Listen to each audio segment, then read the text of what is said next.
Hello and welcome to The Excerpt. I'm Susan Page, USA Today's Washington Bureau Chief. Connie Chung was a groundbreaker. She was just about the only girl on the bus during the McGovern campaign in 1972, then chased the Watergate scandal. She reached her dream job when she became the first woman to co-anchor the CBS Evening News and the first Asian American to anchor a program on any of the TV networks. But it wasn't easy, from the sexual harassment to what she calls the big shot-itis of most male anchors. In her new memoir, Connie, she reveals how she would discover decades later how consequential her legacy really was. Connie Chung, thanks so much for joining me. Susan, it's so great to be with you. In your memoir, you talk about your parents' journey to America, immigrating from China in 1945, a harrowing story on its own. You're the youngest of 10 children, the only one born in the United States. You were so timid as a child that one of your elementary school teachers wrote on your grade card that your problem was speaks too softly. And yet you became a TV pioneer and one whose signature is being loud and brassy and fearless. Do you think journalism was really a calling for you, like priests or some teachers or doctors? Was journalism what you were born to do?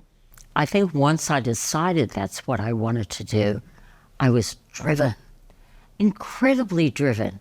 And I don't really know why journalism intoxicated me so much. I think it's because my father was a news buff and a history buff, and we read the Washington Post and the Evening Star, the afternoon paper, and we watched Uncle Walter Cronkite. It was must-see TV, a time when the family sat down, and I sat on the floor, and we'd watch Walter Cronkite say, "Good evening." You know, you were driven, and one thing I learned in your memoir that I didn't know was one reason you were driven was because support of your parents fell to you when you were young. You needed to make money to support your family. I did. I was the breadwinner. When I was only, I don't know, 25, 26, something like that. My father had a mild heart attack, and he left the U.S. government. He was working as a civil servant, and I became their parents at a very young age. I related to Barbara Walters in that respect because her father's nightclubs tanked. She became the breadwinner, so she needed the job like I needed the job. With Barbara Walters, it became a lifetime characteristic that she never felt she could stop or take it easy. Because of that, I think, feeling that too many people relied on her parents, her sister. Did you feel that same way, that you could never take it easy, that you would always have this responsibility to keep going? Yes. I always felt that it was my job to take care of my parents. Filial piety was so strong in my family, and my 4 older sisters had gone off and got married, and they were doing things the American way. I did it the Chinese way, which was always be dutiful to your parents. Do whatever they want you to do, not what you want to do. I thought that was so peculiar because I was the only one born in the United States. They were born in China. How come they didn't suffer the same kind of guilt that I did? It was Chinese guilt to the hilt. You write that in some ways you're still that dutiful Chinese girl. I am. And I think that was one of the biggest mistakes I made in my career. I was still the dutiful employee when a boss, who is a male, would tell me, "You have to do this. It's for the team. It's for the network. Nobody else will do it. The men won't do it." And I think that dutifulness, I was a double dose of dutifulness. Not only a woman, but Chinese. You had faced sexism and racism with employers, but I was struck by the candor of your memoir in that you name names about men who sexually harassed you. That surprised me. George McGovern kissed you. Tried to. Yeah. Jimmy Carter rubbed his leg against yours at a dinner. Yeah. and then looked at me and smiled. Creepy. Marlon Brando, speaking of creepy, that was a creepy one. Biggest creepy. Biggest creep, large in size. But he would call me on the phone. And you know how we had those old answer machines that had tiny little tapes? He would just talk and talk and talk, and the tape would run out. He's talking about taking me down the Nile. He was very, very disconcerting. And by the time I was seeing Maury, Marlon would call. My husband would say it's Marlon Brando. And how would you deal with all this? There were a lot of creepy old men. Seriously. I wouldn't even help them cross the street if they needed me. Many of them I tried to interview. John Mitchell during Watergate, Henry Kissinger. I would ignore what they said. I didn't know what they expected me to say in response when they were flirting. But I would just move on and ask my question. I was there to do my job. Go away, you old man. In 1993, you get the job of your dreams, the first woman co-anchor of the CBS Evening News with Dan Rather. At that point, only one woman had ever co-anchored an evening news program before, Barbara Walters, and it had been 15 years since she had gone off the air on the ABC Evening News. What did Dan Rather think about having you sitting beside him on that set? I mean, I don't know if a gun was held to his head or they consulted him. I have no idea. But I soon came to learn that he did not want me there. I would guess, though, he would not have wanted anybody sitting next to him. He had occupied Walter Cronkite's chair for years.